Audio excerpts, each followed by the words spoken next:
ये नियम जरूर जीवन में बनाना।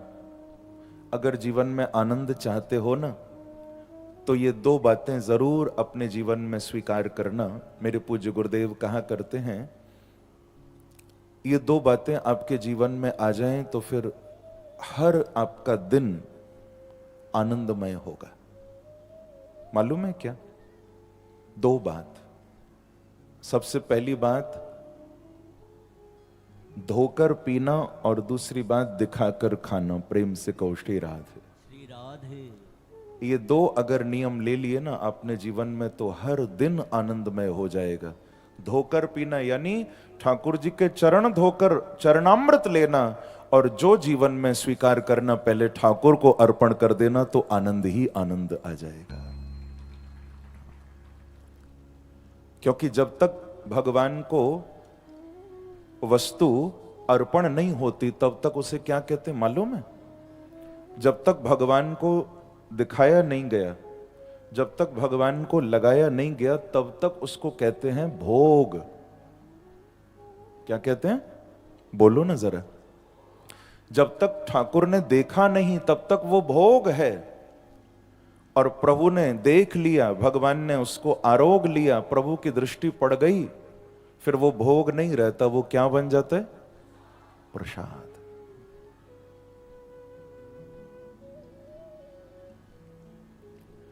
और आनंद भोग में नहीं है, आनंद प्रसाद में है।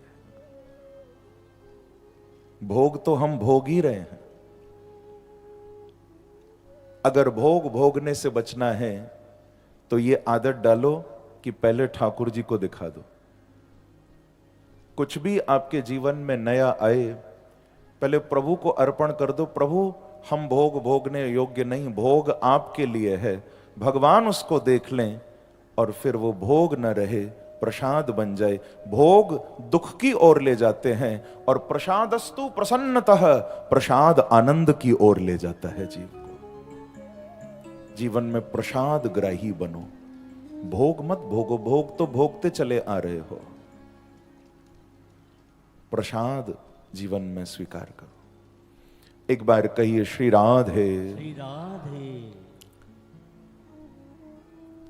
मेरे प्रभु को भाव से खिलाओ तो क्यों न खाएं। हमारे वृंदावन के संतों ने कहा कि ब्रज भक्त गरीब गोपाल रुचे, तज आयो सिंहासन श्रीपुर को। वहां 56 भोग में स्वाद नहीं, यहां सतुआ भोग लगे गुड़ को। वहां शेष की शैया पे चैन नहीं, ओ यहां नित्य फिरे रज में लुढ़ क्यों। भाग जाओ रे ज्ञानी गुमानी धनी, यहां राज है बावरे ठाकुर को। यहां राज है बावरे ठाकुर को। हमारे वृंदावन के संतों ने कहा कि भैया जरा देखो तो मेरे प्यारे की लीला, कैसी अद्भुत लीला दिखा रहे हैं। वृंदावन के उन भक्तों के बीच में प्रभु नित्य लीला कर रहे हैं, और कमाल है कि बड़े बड़े देवता, बड़े बड़े ब्रह्मनिष्ठ कर्मनिष्ठ विप्रगण, बड़े बड़े राजा महाराजा, जिनके लिए आसन बिछाते हैं, सिंहासन खाली कर देते हैं, पर उनके दिए हुए आसनों पर, सिंहासनों पर प्रभु नहीं विराजते। परंतु ये ब्रज के उन भक्तों का प्यार था कि जो सिंहासन पर नहीं बैठता, ठुकरा देता है, वो ग्वाल वालों के साथ गोपियों के बीच में वृंदावन की मिट्टी में खेल रहा है। ये प्रेम नहीं तो और क्या है, जो बड़े बड़े सिंहासनों को त्याग देता है, वो व्रज रज में लौट रहा है। ऐसा आनंद। और तो और महाराज,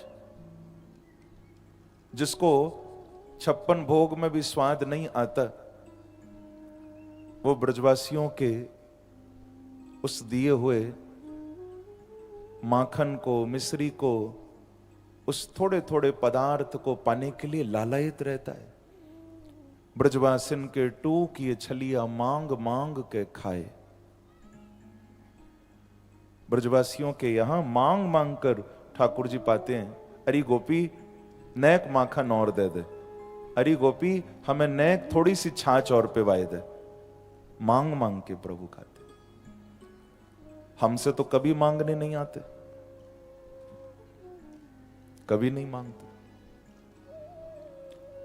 क्यों? क्योंकि हम कुछ देते भी है ना भगवान को, तो उसमें प्यार कम होता है, हमारा स्वार्थ ज्यादा छुपा होता है। हम ठाकुर जी को कुछ देते भी हैं तो उसमें देने का भाव कम होता है, लेने का भाव बदले में ज्यादा होता है। ये विडंबना है।